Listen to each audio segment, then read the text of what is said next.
Bonjour. Good morning. First of all, I'd like to say a word to thank CEATL for hearing our presentation of this report.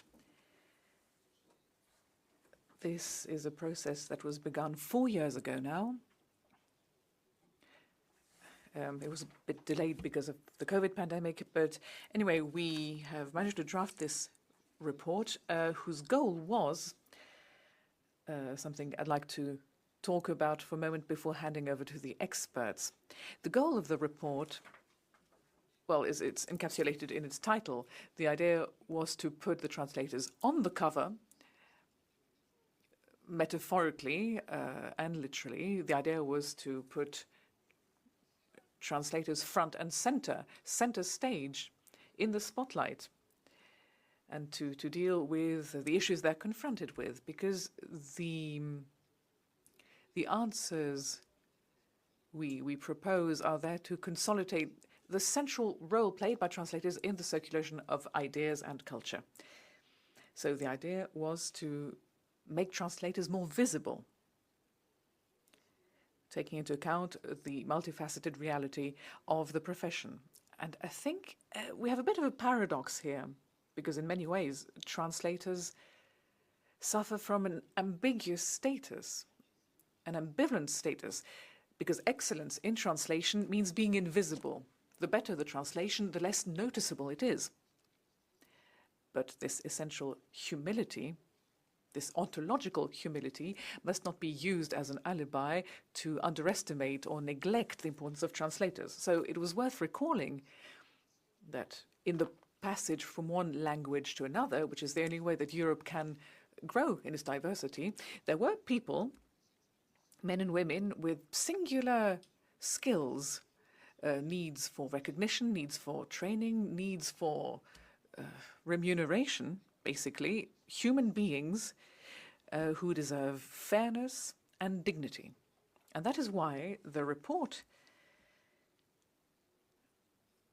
that I had the honor of overseeing for a few months doesn't just advocate for the name of translators to be put under the name of the author on the cover of a translated book, but also contains good practices and recommendations concerning the main concerns of the sector. Despite the diversity of individual situations, many concerns are shared across Europe, and the report has tried to tackle them all. One of the main findings, one of the main takeaways of this report is that there is a common baseline of European concerns, and this wholly justifies a Europe-wide approach. And the institutional framework that is going to deal with these concerns, I will describe it a little bit before handing over to Arnaud Pasquali, who guided us throughout this work. Several of our recommendations invite public authorities to support publication, promotion, and sales of translated books, fostering connections between the various stakeholders of translation, copyright issues, and cooperation networks at the European level. These recommendations are relevant for all stakeholders of the value chain of books. And they're interesting in the strong sense of the word, because for authors, publishers, distributors, they're very concrete benefits, concrete advantages in fostering translation. But among the audience, the intended audience of our report, they're, of course, the European authorities, because of the very nature of translation. When you think about it, more so than across other cultural sectors that fall under the aegis of the state, the European Union can intervene at supranational, international level. And by definition, translation always involves different states. And when you look at the big European languages, French, German, and English, They usually involve more than 2 states, which is why, personally, I've been advocating for a wide-scale European support scheme for translation, which would be there to promote cultural exchanges in the same way that Erasmus encourages mobility. And, of course, Creative Europe goes in that direction. So, yeah, supporting translation is, for me, one of the major responsibilities of Europe, and I think it is fortunate, and we're very fortunate to be here, it is fortunate that Europe is willing to demonstrate this once again by welcoming this conference in this symbolic venue, the European Parliament. Thank you.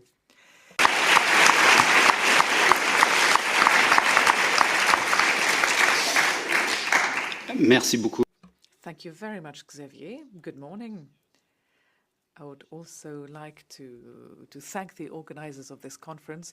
It's really wonderful to be able to gather here in our numbers in such a symbolic place, the European Parliament building, the home of democracy and dialogue, where so many important texts are created. And I would like to greet Cecile and Francesca. Thank you for organizing this event.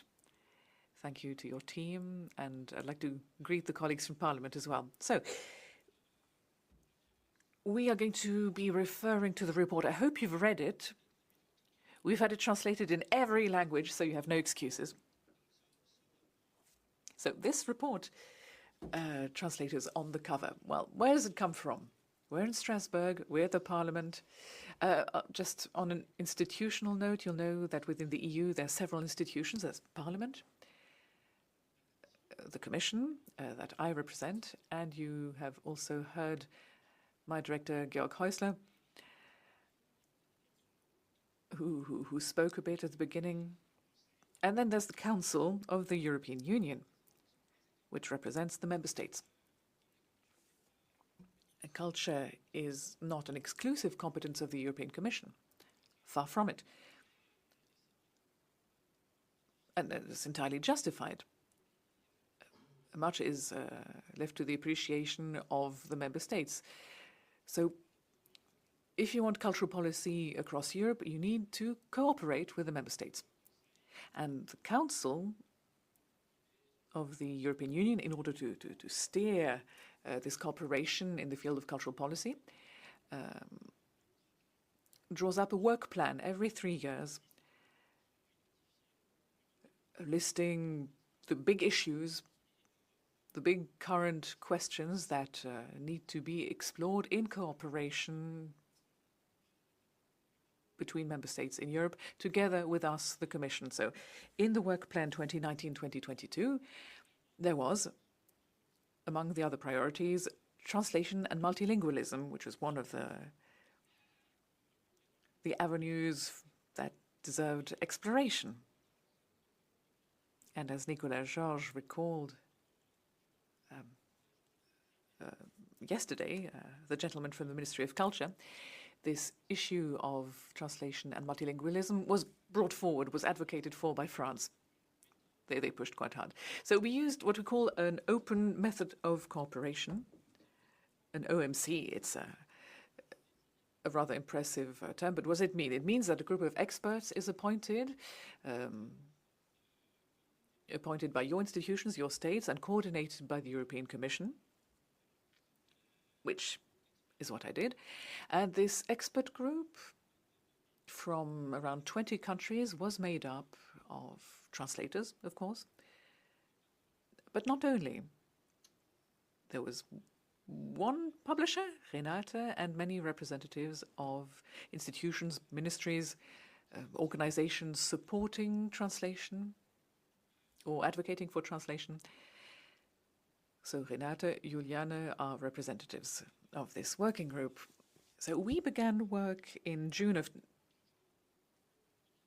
2020, at the best moment, right in the middle of COVID, in the hope of being able to get everything done online for one meeting and then gather formally in real life in order to have a flesh and blood dialogue, because it's always better to be able to look each other in the face. But then, of course, COVID meant that we weren't able to meet in the same room, so we worked only online. Our mandate was to think about how we could strengthen the translation sector and especially the profession of translator, especially literary translators. But not only, we were also mandated to think about strengthening theatrical translation and audiovisual translation. And I think these issues will be discussed during this conference. So strengthening the translation sector, what does it mean? Making it attractive for aspiring young translators and making it sustainable so that we are able to retain translators. That translators don't throw in the towel after a couple of years saying, I can't earn a living with my translation, so I'll do something else. In Europe, we need many translators, translators who do quality work, and we need many translators because we have a great number of language combinations, possible language combinations. So we support them with Creative Europe, and we already have 40 source languages that are translated into 30 target languages. So just imagine the number of combinations. I didn't do the calculation, but it's quite impressive. So this mandate was to strengthen the profession of translator and also to see how public policies and public support could encourage the circulation of works and support publishers, because let's not forget about them, support publishers in their efforts to take risks, to back a translation, to publish a translated book and to put it on the market. So these two very important issues, strengthening the profession, making it more visible, more attractive, reinforcing training, giving better recognition, putting the name of the translator on the cover of the book,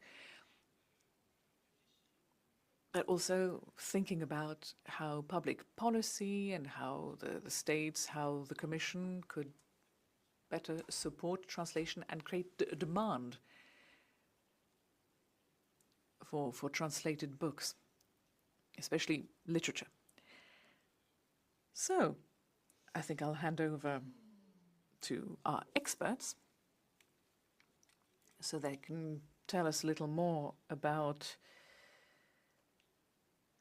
the various stages, the various recommendations in the report. The report was published in January of 2022, and it is available in any language you might wish. There we are. I'll hand over to Jürgen. Thank you. Ja, guten Morgen.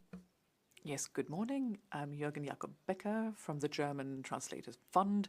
I was a part of this expert working group, and for me this is a very moving moment to be here together physically for the first time after countless online meetings. So thank you very much, Cecile and Francesca, for organizing this event. I'll be dealing with the issue of training of literary translators, ongoing training, etc. We had a very general conversation at first about what are the essential bases of literary translation in our societies. Well, foreign language skills. We live in a culture of translation, but we're not aware of this necessarily. I myself, when I went to school, we all spoke one language and no other language. Every other language needed to be learned from scratch. But nowadays, this is the exception rather than the rule. Nowadays, when you look at school kids, they're all multilingual.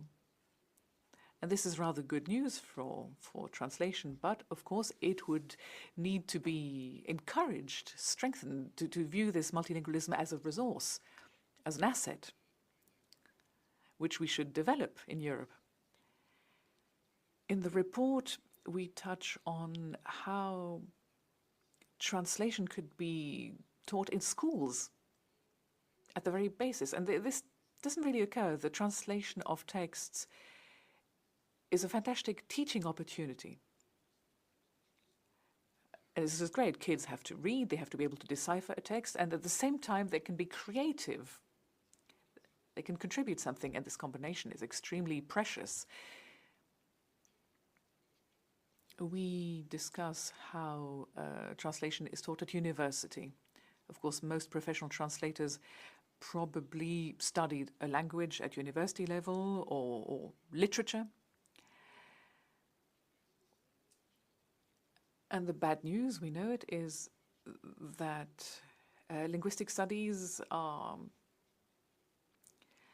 falling.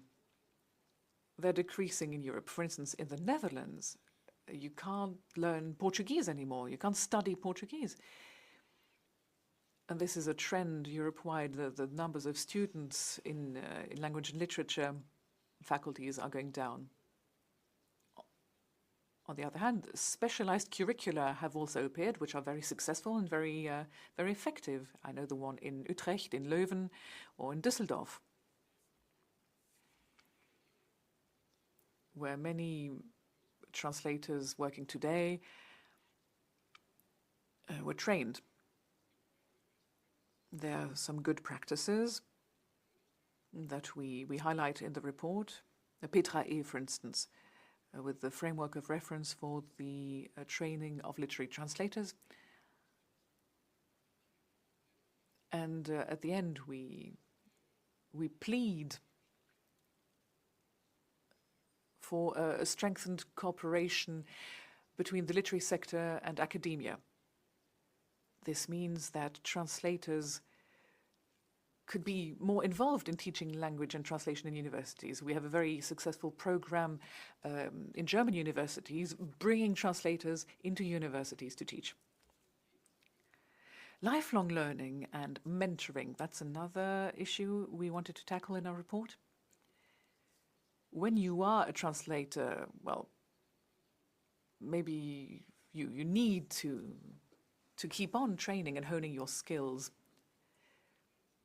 And this raises new challenges. It's very important to have a regular exchange with other colleagues. In Germany, there's the Academy of the Art of Translation, where courses are on offer. There's also programs for international exchanges and workshops. In France, there's the Fabrique des Traducteurs in Arles. There's the program of the consortium Archipelagos. It's a new program where translators play the role of talent scouts and receive further training. So there's an ecosystem, but this needs to be strengthened. And residencies are a very important part to play in this, that are organized by these networks, because it's typically the place where further training happens, these types of structures that we want to foster. Of course, this is a competence of national cultural policy, but also at European level. I'll now hand over to Juliane. Thank you, Jürgen.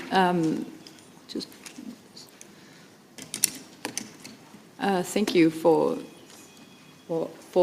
the organizers, which I'm not really a part of, but sort of.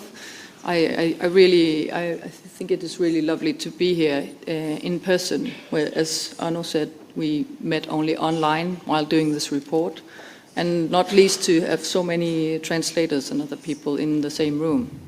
I'm a chair of the Danish Translators Associations, by the way, and also a CEATL delegate. Anyway, what is not always so lovely is when you begin talking about translators' working conditions. I am also a literary translator, of course, so I say we are becoming a part of the ever-growing precariat in Europe, where a lot of cultural workers are working under conditions where they have no access to, the kind of benefits and things that people who have paid jobs take for granted, like pension schemes and maternity leave payment and I don't know, all these kind of health insurance and so on. And one of the things we found out while doing this report was, of course, we looked into the quite limited but nonetheless existing data on how these working conditions are. And for one thing, the remuneration of freelance literary translators was shown to be far below the median income in most countries. I mean, this is highly skilled and often very highly educated people, but mostly they make they don't make much money. And that is one thing, but the other thing is that there is often a lack of legal framework for their contracts, and so the rights and the benefits of having fair contracts is often missing. Not always, but it can be a problem. And one of the main issues is that our status as literary translators is in a kind of gray area, where we are considered artists, self-employed people who therefore are under the competition law in most countries. And these competition laws, they stipulate that you can't, for instance, have collective bargaining or minimum rates, recommendations, and so on and so forth. So this is something we looked into, of course, in the report, or of how to better this, because the main thing of this report, I think also Arnaud said, that is to try to be forward-looking and come with recommendations for how to actually better the conditions for the translation sector, because we all have an interest in that, in this room at least. So yeah, what we were looking at was how to better these conditions, which is especially to do with legal framework and remuneration, but also with visibility. And one of the things we could see quite clearly is that the DSM directive, the Digital Single Market Directive that you probably have heard of, is a very important legal framework for protecting translators' rights throughout Europe. And it is being more implemented than it was when we were doing the report, and but it's been implemented in very different ways in different countries. In some countries, it's a very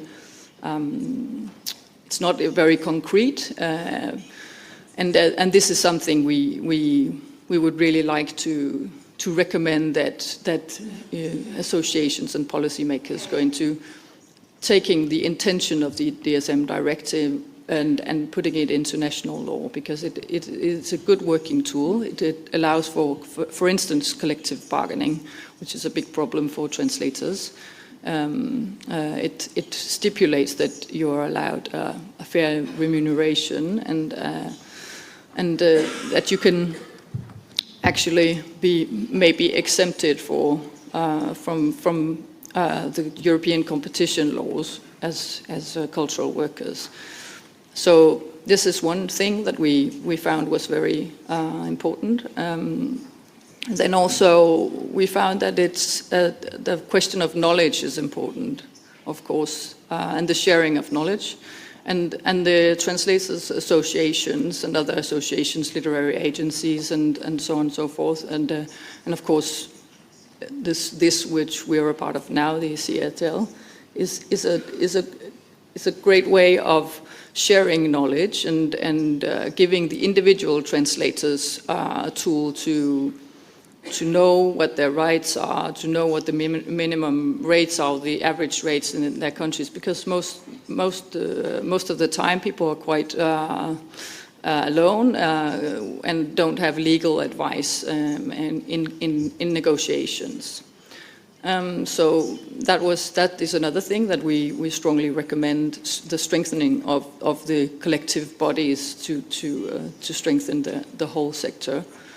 And the final thing there are many things, but the final great thing that would benefit translators would be to give them access to more individual grants and scholarships and so on an individual basis, on par with other authors in the literary sector. So, because then also, as we know, it's always a collaboration between publishers and translators, and it is tough publishing translated works. It's tough selling it. So, if there were to be more support for the individual translator, some of the pressure could be taken off this kind of this cooperation for the publishers. And on that note, I'll give the word to Renate.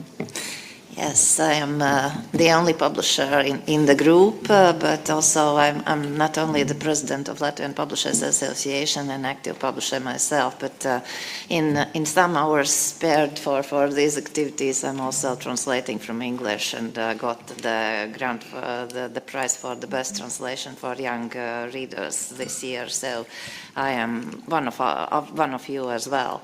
And so for me, this participation in a OMC group was extraordinary experience, and I was very, very sad that on topics where we divided our forces, translators had their own subgroup discussing more in detail the subjects you were already disclosed, and we were also together with the funding of organizations and then representatives of ministers of culture.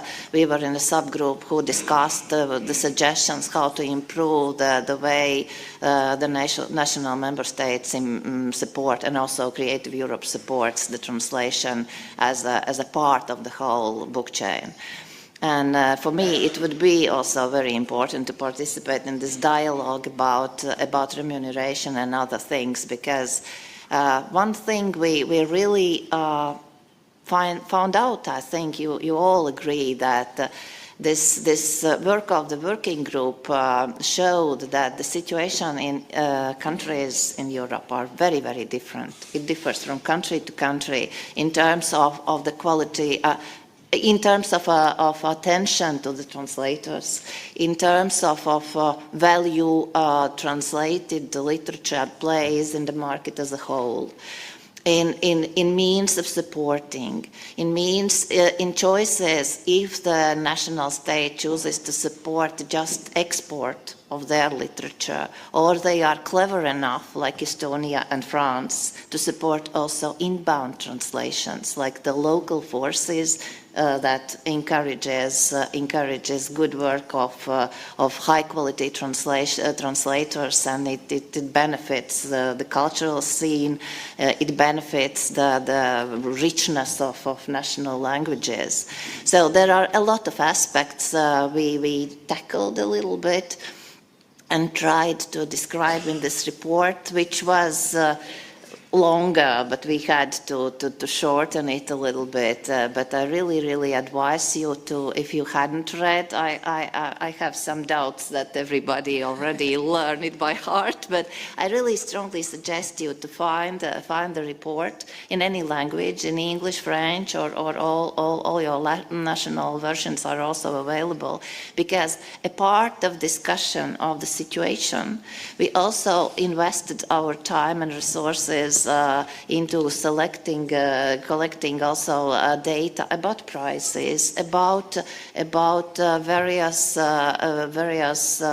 grants available, about also, for instance, there was a question: is Europe multilingual or bilingual? Because when we calculate how many translations per year in each country are from which languages, we were asked as members of the group to answer which are 10 top languages per year people translate from and publish books from, and of course, guess what? Which came first? And minimum rate was some 50%, but there were countries in Balkans where translations from English were made some 75 to 80% of all translations made. So there is a lot of things we need to do. And so our most recommendations were covering all these aspects, and they can be found in report. And I think that every one of us really eager to work in equality conditions and to deliver a really good literature to our national readers in our native tongue need to use this report, because it's a valuable tool to make our situation better, indeed. Yeah, this is, and it should be repeated on a regular basis, just to control the situation in Europe. There is a lot of things we need to do, but there is a good basis. And last thing which I wanted to mention is also that even this structure of the group somehow showed the attitude of the countries, because, as Arnaud mentioned, there are 27 member states, but there were just representatives of 20, which means that 7 countries, unfortunately, don't care about translations. And some members were more active, some members were less active, but this calls for good statistics, which needs a platform where we collect these statistics. It is call for a good educational system for translators, which smaller countries in Europe cannot sustain themselves alone. So these are very, very serious and long-term topics we need to talk about, but we can do it together. So, yeah.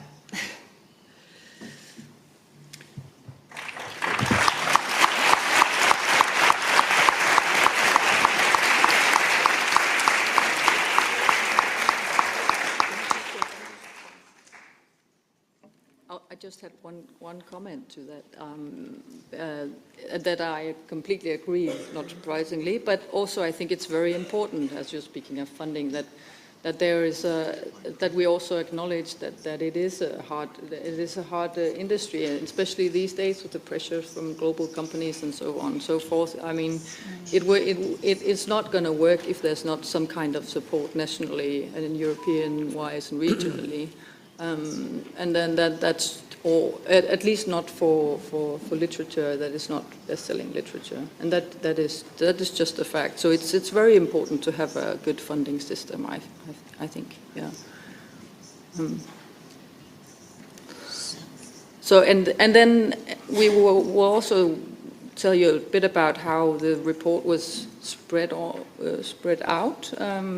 As Renate said, we would really recommend you to both read it. It's still very valid, even though a lot of things have happened in the past 18 months, not least with AI and stuff like that. But there's a lot of good data, and data is really something that we are missing. So I also really would like you to encourage you to send it on to policymakers and everyone who has an interest in this sector, because there's a lot of good knowledge, both practical and... Oh, thank you. I have to go closer to the microphone, sorry. Yeah, there's a lot of good information in the report, and a lot of also all these appendixes where you can find some of the things that Renate was talking about. So we need help with this, because as you can guess, there are some... We are the ones who are interested in this sector, so we have to do the work of spreading it out, and we've tried that, and it's been presented at book fairs and the festivals and wherever we're going, but we really need help with the dissemination of this knowledge, because we non-modestly think that we actually did a pretty good job with this report. So please help us spread it. If I can add to that I am as the Publishers Association in Latvia, we organize annual conferences, and for several occasions, this was a topic we decided to discuss, and actually part of our working group were already visiting Riga, giving lectures, like Arnaud was presenting the report, and there were Sinead from Ireland and Joris from Netherlands, and actually this is also, it helps somehow to join the forces of the community, local community, and make it more visible. And don't invite just translators, please invite librarians, please invite teachers, because you know the role of translated literature is not always like taken for granted, and especially in nowadays tendency, but it's so obvious that we prefer local authors. We sometimes don't realize this value the translated literature is giving to the society, and we need to remind them. So please take inspiration on any possible occasion and use this as a foundation for your events. Yeah. Qu'est-ce qui s'est passé? So what happened since the report was published? So over the past 2 years, first of all, well, what did not happen? What didn't really get better is the precarious existence of most translators. This jeopardizes the existence of the sector and the quality of translations. I mean, the status of translators is still very precarious. Now, this is a great pity. And I think the answer would be bringing together all our concerns, which is why the existence of networks is so important.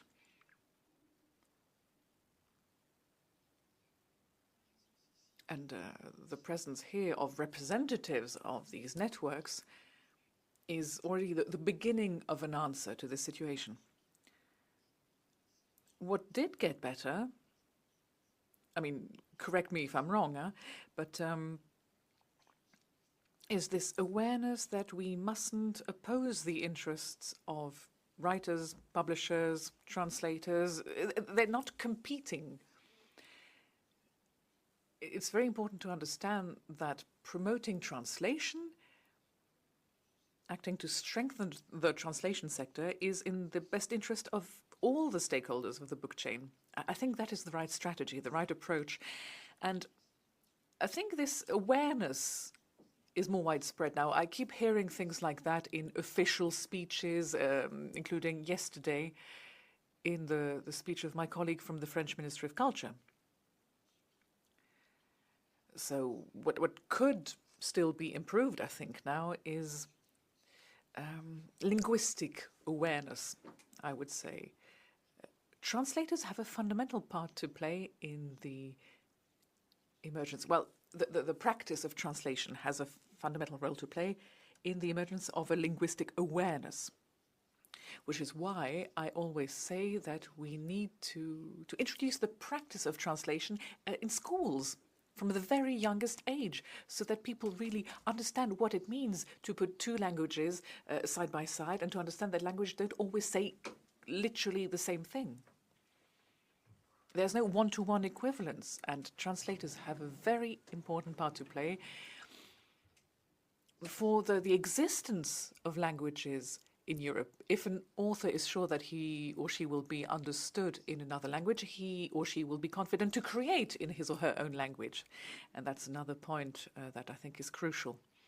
So the emergence of linguistic awareness, an awareness of languages, that is something that will enable us in the long run to consolidate the fundamental role played by translators in Europe. Arnaud? Yes, I would add something. What happened since the report was published, especially from the point of view of the European Commission and the Creative Europe program, which I represent here together with my colleague Corinne. She's here somewhere.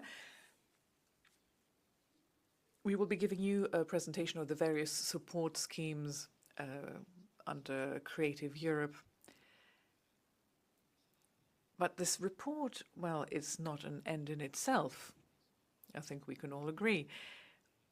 But the point of this report is that all the work that went into drafting it, the consultations, the process of trying to understand and map what is going on, that was interesting. So at the European Commission, what we did is we strengthened our budgetary support.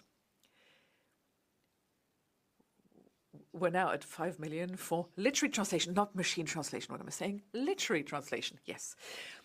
Which means that every year we can support the translation of 450 to 500 works.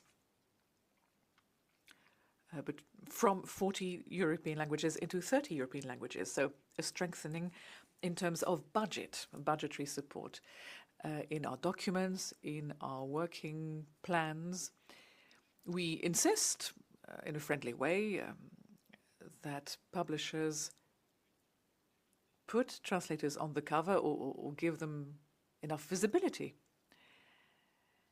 We do our best to ensure fair remuneration for translators in proposals we receive from publishers. And I say as much as possible because it's difficult. We cover 40 countries, so it's very difficult to have an overview of what is fair remuneration across 40 countries, depending on the technical nature of the book, the prestige of the translator, their experience, and depending on the market, etc. But we are much more careful, and I think Corinne and some of our experts will be able to tell you more in one of the thematic workshops this afternoon on this issue. We have also strengthened our support across the whole value chain, the whole book value chain. For a book to go from the author to the reader, especially when it's translated literature, that's a long and winding path. So in the report, we say that we need to strengthen the whole ecosystem, the whole value chain, in order to foster linguistic and cultural diversity. And we're talking about authors, translators, publishers, booksellers, librarians. We set up a new expert group working on libraries. And recently, we launched a new initiative to strengthen the promotion of reading, especially for young people, and to encourage them to discover diversity, linguistic diversity, and European literature. Yes, there are other literatures than Anglo-Saxon literature or national literature, and I think the kids should discover this diversity. So we launched that initiative, and the idea is to get authors and translators to go to schools or libraries or bookshops and meet young audiences, young readers, and to embody this literature, to make it more human, to give it a face. I remember a student telling me, finally, we discover that there are some authors who are alive. They're not all just dead authors that we study in school. So we launched that initiative. We also strengthened our support to individual mobility with a program called Culture Moves Europe, where literary translators are welcome. And we subsidize mobility directly without going through intermediaries. We support residences, and I think Atlas, Jürgen will be presenting one of those projects.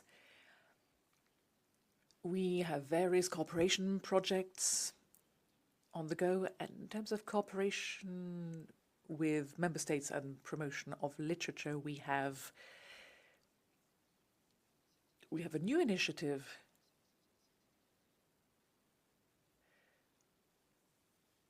the book fair of Guadalajara in Mexico, which is the biggest book fair in the world after Frankfurt, and where the European Union was the guest of honor. So this was a big adventure because creating a program featuring the 27 countries of the EU with their representative authors in a diverse and balanced way. That was challenging, but I think we managed, together with your respective governments, member states and agencies.